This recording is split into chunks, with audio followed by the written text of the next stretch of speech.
No meio da escuridão do Oceano Pacífico, em julho de 1945, uma história de terror real estava prestes a começar. Esta é a saga do USS Indianapolis, um navio cuja tragédia se tornaria a maior perda de vidas no mar na história da Marinha dos Estados Unidos. Fiquem comigo até o final para descobrir não apenas o horror que esses homens enfrentaram, mas também a injustiça chocante que se seguiu. Imaginem a cena.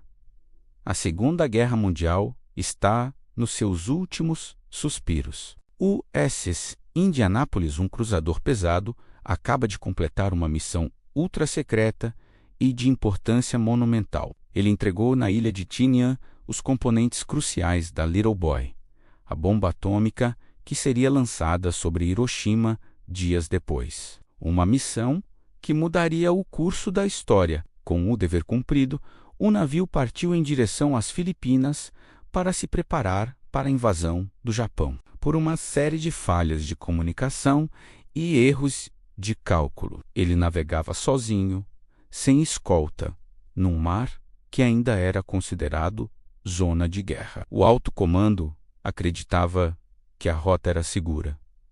Estavam tragicamente enganados. Na calada da noite de 30 de julho, por volta da meia-noite, o destino do Indianápolis foi selado. 2 longas lanças, os temidos torpedos do submarino japonês, e 58 rasgaram o casco do navio. O primeiro atingiu a proa, o segundo, o meio do navio, perto dos tanques de combustível e paióis de munição. A explosão foi catastrófica. A energia elétrica foi cortada instantaneamente, mergulhando o navio na escuridão total e silenciando os rádios. Não houve tempo para enviar um pedido de socorro. Em apenas 12 minutos apocalípticos, o poderoso cruzador, que transportou a arma do fim do mundo, adernou e afundou, levando consigo cerca de 300 dos 1.195 homens a bordo. Para os quase 900 homens que conseguiram escapar, o pesadelo estava apenas começando. Eles foram jogados nas águas escuras e oleosas do mar das Filipinas. Muitos deles feridos, queimados, cobertos de óleo espesso que dificultava a respiração e irritava os olhos. No início, havia um senso de choque e confusão, mas também um fio de esperança. Eles eram marinheiros da maior marinha do mundo. O resgate certamente chegaria logo, mas as horas se transformaram em um dia e ninguém apareceu. O primeiro amanhecer trouxe um novo inimigo, talvez mais implacável que os torpedos: o sol tropical, sem água potável, sem comida, sem abrigo. O calor era escaldante, queimando a pele exposta e acelerando a desidratação. Os homens se agarravam a destroços, a redes de carga, a poucos botes solvividas superlotados. Muitos não tinham nem coletes solvividas e precisavam se revezar para flutuar. A sede se tornou uma tortura insuportável. Alguns, desesperados, começaram a beber a água salgada do mar. Uma decisão fatal. A ingestão de água salgada acelera a desidratação e leva a delírios severos, alucinações e, por fim, a morte. E então, eles chegaram primeiro, uma barbatana solitária cortando a superfície. Depois, dezenas.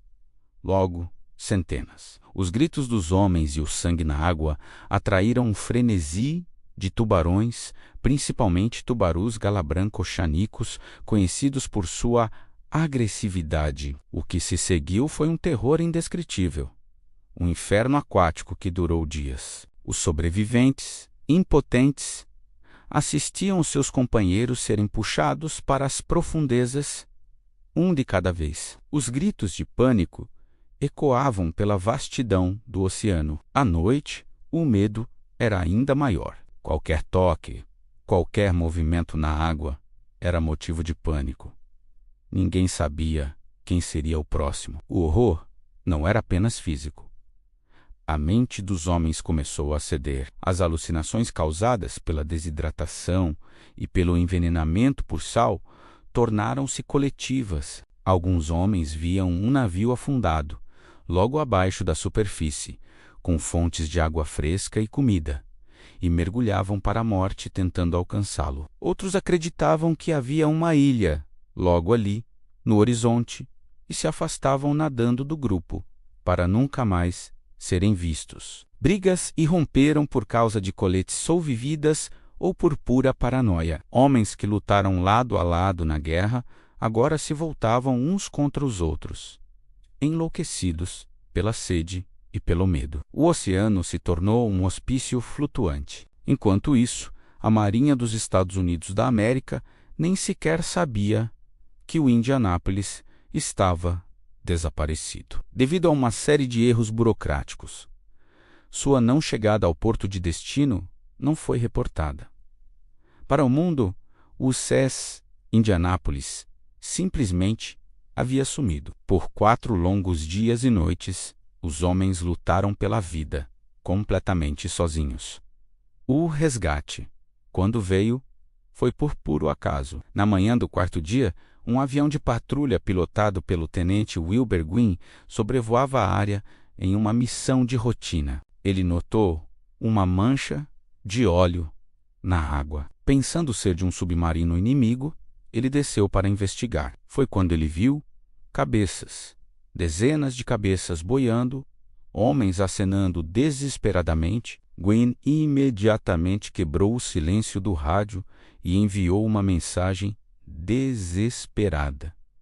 Muitos homens na água. A operação de resgate foi monumental. Outro avião, um hidroavião Catalina pilotado pelo tenente Adrian Marks, foi enviado ao local. Ao ver os homens sendo atacados por tubarões, Marques desobedeceu ordens diretas que o proibiam de pousar em mar aberto. Ele arriscou tudo, pousou sua aeronave nas ondas e começou a recolher os sobreviventes mais isolados e feridos. Ele lotou o interior do avião e amarrou mais homens nas asas com cabos de paraquedas.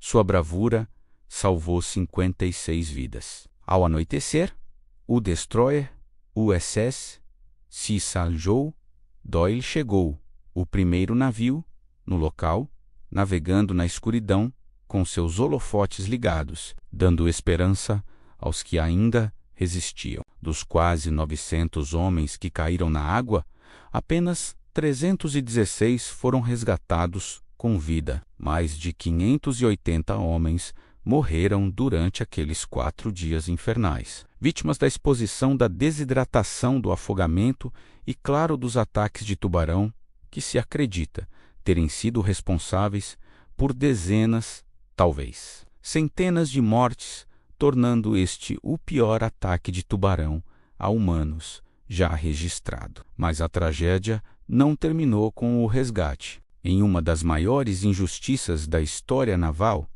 a Marinha precisava de um bode expiatório, e eles escolheram o capitão Charles McVeigh III.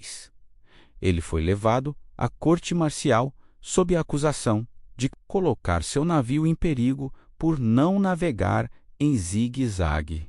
Isso era absurdo. Navegar em zigue-zague só era eficaz com boa visibilidade, e naquela noite a visibilidade era quase nula. Para tornar o julgamento ainda mais surreal, a Marinha trouxe o comandante do submarino japonês que afundou o Indianápolis para testemunhar contra McVeigh. O comandante japonês afirmou que a tática de zigue-zague não teria feito diferença alguma. Mesmo assim, McVeigh foi condenado. Ele foi o único capitão na história dos Estados Unidos da América a ser levado à corte marcial por perder seu navio em combate na Segunda Guerra. Embora sua carreira tenha sido destruída, ele permaneceu na Marinha até se aposentar. Mas o peso da culpa, imposto injustamente sobre ele, e as cartas de ódio que recebia das famílias dos homens que morreram, o assombraram